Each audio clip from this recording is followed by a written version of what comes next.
ఘాట్ దగ్గర వర్ధంతి సందర్భంగా ఈరోజు చంద్రబాబు భార్య సతీమణి అలాగే బ్రాహ్మణి కూడా నివాళులర్పిస్తున్నారు. అలా ఇప్పుడు చూద్దాం.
ఎన్టీఆర్ సంస్కరణలు దేశవ్యాప్తంగా అమలవుతున్నాయని ఆయన కుమారుడు హరికృష్ణ గుర్తు చేశారు. ఎన్టీఆర్ 21వ వర్ధంతి సందర్భంగా ఆయన కుటుంబ సభ్యులు హైదరాబాద్ ఎన్టీఆర్ ఘాట్లో నివాళులర్పించారు. హరికృష్ణ, జయకృష్ణ, జూనియర్ ఎన్టీఆర్, కళ్యాణ్ రామ్, తారకరత్న పుష్పగుచ్చాల నుంచి నివాళులర్పించారు. ఎన్టీఆర్ సమాజానికి చేసిన సేవలను హరికృష్ణ గుర్తు చేసుకున్నారు. రాజకీయంగా మహిళలకు ఆయన ఒక మహోన్నతమైన మార్గదర్శకం కల్పించారని అన్నారు. అదేవిధంగా ఎన్నో అవకాశాలు దేశవ్యాప్తంగా అమలవుతున్నాయని అది ఎన్టీఆర్ వల్లేనని హరికృష్ణ అన్నారు. తాత అడుగుజాడల్లోనే తామంతా నడుస్తున్నామని ఇటు జూనియర్ ఎన్టీఆర్ కూడా తెలిపారు.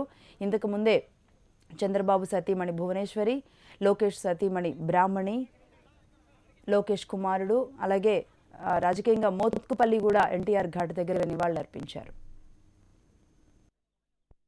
దేశంలో ఎందరో మహానుభావులు ఉన్నారు, కానీ వారికంటూ ఒక ప్రత్యేకత ఉంది.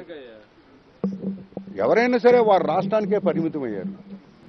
కానీ అన్న నందమూరి తారక రామారావు గారు ఆయన సంస్కరణ ద్వారా రాష్ట్ర దిశనే కాదు దేశ దిశను కూడా మార్చిన మహామనిషి ఆయన. ఆడపడుచులకి మగవారితో పాటు ఆస్తిలో సమాన హక్కు కల్పించారు. 1985వ సంవత్సరంలో అసెంబ్లీలో తీర్మానం చేసి బిల్ పాస్ చేసి పంపిస్తే మరి అది సెంట్రల్ గవర్నమెంట్కి వెళ్ళి 25 సంవత్సరాల తర్వాత వాళ్ళు అమలు చేశారంటే ఎంత మహోన్నతమైన వ్యక్తి.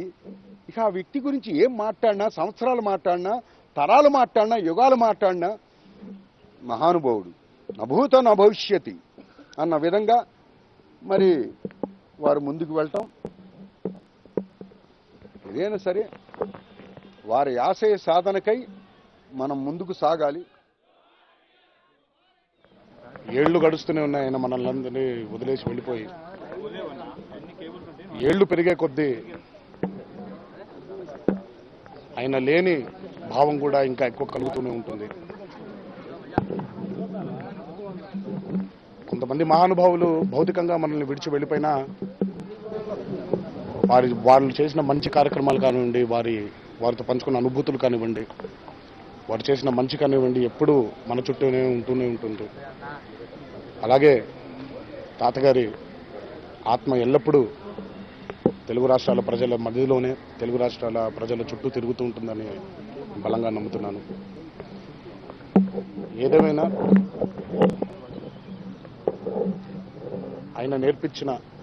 ఆయన మాకు చూపించిన బాటలో నడుస్తూ వెళ్తామని, ఆయన మాకు ఇచ్చినటువంటి ఒక గొప్ప అవకాశాన్ని సద్వినియోగపరుచుకుంటామని తెలియజేస్తున్నాను.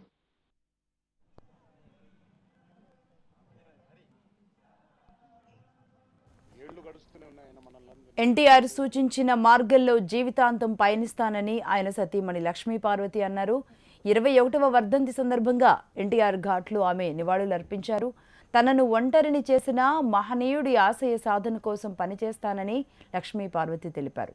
టీడీపీ పార్టీ అవినీతిమయంగా మారటం వల్లే వైసీపీలో చేరినట్లుగా లక్ష్మీ పార్వతి అన్నారు. నా ముఖ్యమంత్రి పదవి లాక్కున్నాడు.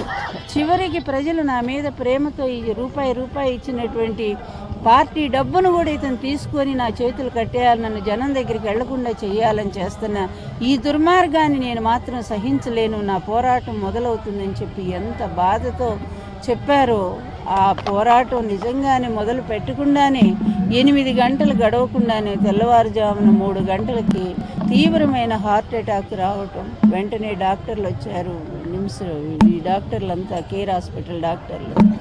కానీ అప్పటికే ఆయన ప్రాణం పోవటం కూడా జరిగింది.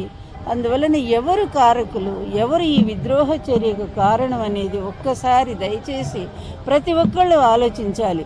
లక్ష్మీ పార్వతి ఏదో చేసిందంట, అందుకని పార్టీని చీల్చారట, ఈ మాటలు వద్దు.